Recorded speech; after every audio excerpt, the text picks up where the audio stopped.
Hi, welcome back to another reading of The Queen of Bones. Today we're going to read Chapter 3, Trapped.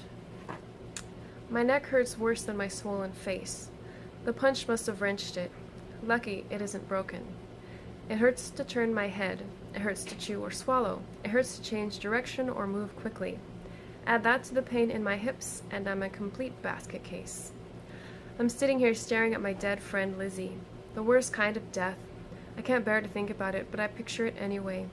The degenerate sitting on top of her, his hands around her neck, squeezing, the other one holding down her hands, and Lizzie panicking, in agony, pleading for her life, her lips moving but no sound coming out. 15 years old, for Christ's sakes. I'm done crying. Crying won't bring her back. I have to bury her, and then get the hell away before the sneaking bastards come back. Moving is so painful, but I fight through it and stand up. My head is spinning. The sun is rising. A beautiful, deceitful, and sunny day. The rays are creeping through the dry, dead grass, touching Lizzie's poor, discolored face. So strange. The warm rays on her cold face, moving up to her sightless eyes, lighting up those eyes that will never see it again. I've known Lizzie for 10 years, since she was cute, loudmouthed, obnoxious, little blonde girl dancing around in circles with the joy of life just coursing through her. No. The hand spade, where is it? God, I hope I brought it to the second cache. If it's back at the first cache, I won't be able to bury her. That's 5 miles away, and I don't have the strength to go there and back to retrieve it. I take out my cache inventory notebook from my fanny pack. There is nothing noted for the second cache. Now I remember. We just put the supplies into the newly dug second cache, filled the hole loosely with the excavated dirt, and we were heading to the lake with our evening cans of chili when the assholes attacked us. I hadn't made my entry into the inventory book yet. Oh God. I wish I'd been in the lead and not Lizzie. If only she hadn't rushed in front of me. They didn't want sex, they wanted food. I could have talked our way out of it. They would have eaten our chili dinners, and Lizzie would still be alive. Little things like that make the difference between life and death in this hell the world has become. I turned the page to the first cache inventory. I crossed out the items we removed from the cache, including the hand spade. That means it is in cache number 2. Relieved, I replaced the cache inventory notebook in my fanny pack and started walking back to cache number 2. I suddenly realize I'm starving. I haven't eaten for nearly 24 hours. Where's the can of chili I was carrying? I see it lying deep in the thorn bush where I spent the night. I reach in and grab the can, ignoring the thorns. Half the contents are on the ground, covered with small red ants and some flies. Yes, the death of most life on Earth did not rid us of dirty fucking flies and ants. The chili in the can also has some red ants moseying around. So what? I'm hungry. I scoop it out with my fingers and shove chili, well seasoned with red ants, into my mouth. The ants can digest the chili while I digest the food. The ants can digest the chili while I digest the ants for all I care. I scrape up most of the chili from the ground and eat that too. After taking several steps in the direction of cache number 2, I see a human body. It is the degenerate with the brown beard, the one who clobbered me. I approached him carefully. Yes, he's dead all right. With his skull caved in, it looks like a hard object hit him with tremendous force. The flies are lapping up the sticky, congealed blood under his head. Lizzie, you got one! But was it Lizzie? Could she have killed him before she was flung to the ground and strangled? It seems unlikely. I investigate. I can't see much. The ground is baked hard and shows no footprints. I can't find the murder weapon. If Lizzie hit him with the rock, it should be lying there crusty brown with blood. No bloody rock.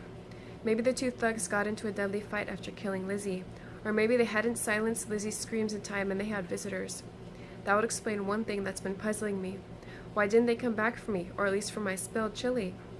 I can't find clues, so I give up.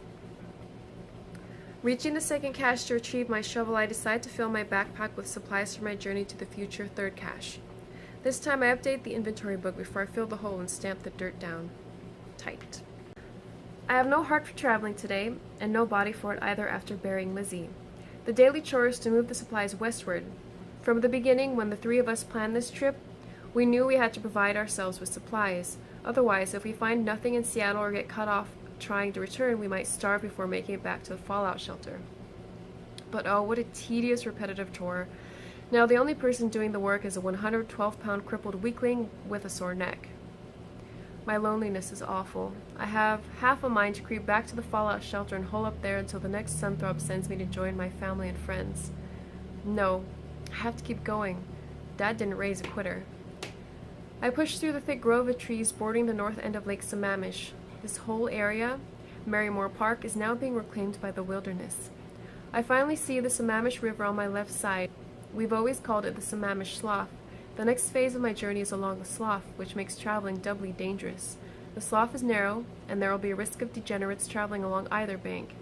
The river connects Lake Sammamish with Lake Washington. While it will supply a constant source of drinking and washing water, it will not protect me from sun throbs. It's not large enough or deep enough to keep me cool. If I feel a sun throb coming on, I'll have to drop everything and hurry to the closest lake. Just one more insecurity in a world full of danger. Worst of all, I'm alone. When we planned this trip, we knew that the easiest way to Seattle would be to walk along the SR 520, whose floating bridge crosses Lake Washington. However, this route is a magnet for marauding packs of criminals, some carrying guns. That's why we selected our circuitous route along the water, much farther but much safer. At the last minute, I remember my plan to bring 4 snorkel rods, goggles, and weight belts with me. As clumsy as the 5-foot rods are to carry strapped to my back, they don't weigh much, and they are my calling card if I ever meet civilized people. The clan will need a reason to accept another mouth to feed. No wanderer ever carried a better reason for acceptance in the post-cataclysm than my method to survive sun throbs. I pass under the SR 520 bridge deck that soars above the Sammamish Slough. Now the only cars and trucks on the bridge are long abandoned. There's a body hanging by its neck from a rope slung around the handrail. It sways above me slowly in the slight breeze. This suicide is fairly recent because the body is intact. The corpse is too corrupted and blackened to tell if it's a man or a woman. Thousands of people hanged themselves from bridges during the panic. It's not the first time I've seen a hanging body, but it's still unsettling. A little while after passing under the bridge, I take a break from my walk along the slough. I shove my backpack and snorkel rods into some bushes and sit on the bank with my shoes off, trailing my aching feet in the water. I pull my King County map from my fanny pack. The third supply cache should be located well past the halfway point between the 2 lakes. Caches should always be close to deep water in case of a sun throb. You never want to camp too far away from a supply cache.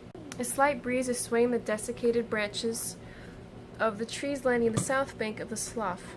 Up ahead I see another bridge over the slough. The Leary Way Bridge, maybe? The looted ruins of the Redmond Town Center Mall loom to my right. The broken windows, looking like dead eyes, do not invite further inspection. Nothing of value is left inside. My eyes wander to the water and stop there. I see movement. I stand up and lean out over the slough, shading my eyes with my hand. Yes, there are quite a few large fish swimming back and forth in the slough. I hadn't expected that. With such a food source close at hand, there should be people along the slough, more people than in other places I've traveled. There could be fishermen and foragers, maybe less dangerous and more sociable than the roving bands of outlaws. I'll have to keep my eye out and watch for unwanted company. I stand up reluctantly and resume my journey. A few steps from where I set the backpack, I hear a loud snap, and a terrible stabbing pain shoots up from my ankle. A scream bursts from my lips. I trip and almost fall, then catch myself. There is some kind of animal trap clamped shut just above my ankle. An animal trap. Who the fuck sets animal traps when there is no animals? Maybe it's actually people trap. I drop to the ground to tear the damn thing off. It hurts like a bitch. I grab the jaws of the trap with my hands. It's not a very large trap, maybe a foot across. The somewhat rusty steel teeth have bitten into my leg. Small trickles of blood run into my shoe. When did I get my last tetanus shot? The trap's jaws won't budge. They're locked in place. I try to pull them apart with all my might. It's awful to be such a fucking weakling on top of all my other problems. When I was 13, before the world fell apart, I lost a wrestling match to my 9-year-old niece. I'm not much stronger now. My slender arms and useless dainty fingers claw at the jaws of the trap. All I can do is wiggle it a little, which causes intense pain. I'm staring at it and probing all over to find a catch or something to open it. Of course, there's some trick to opening it, but no lock. What should I do? Should I scream again? I'm more afraid of what the owners of the trap will do to me than hopeful he'll rescue me. God, my neck hurts, and my hips too. I'm sitting on the hard pan ground with the sun blazing down on me. I need to crawl into the shade and keep working the trap.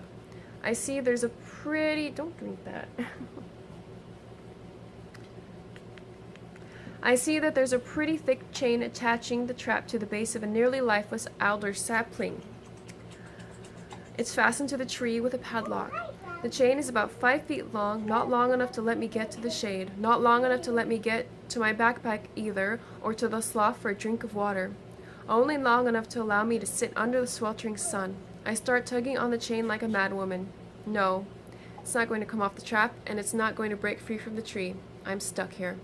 Crying like a baby, I resume trying to find the catch that will open the damn thing. It was me, Rainbow. It was you? It was her. It's me, Rainbow Dash. It's me, Rainbow Dash. Till next time.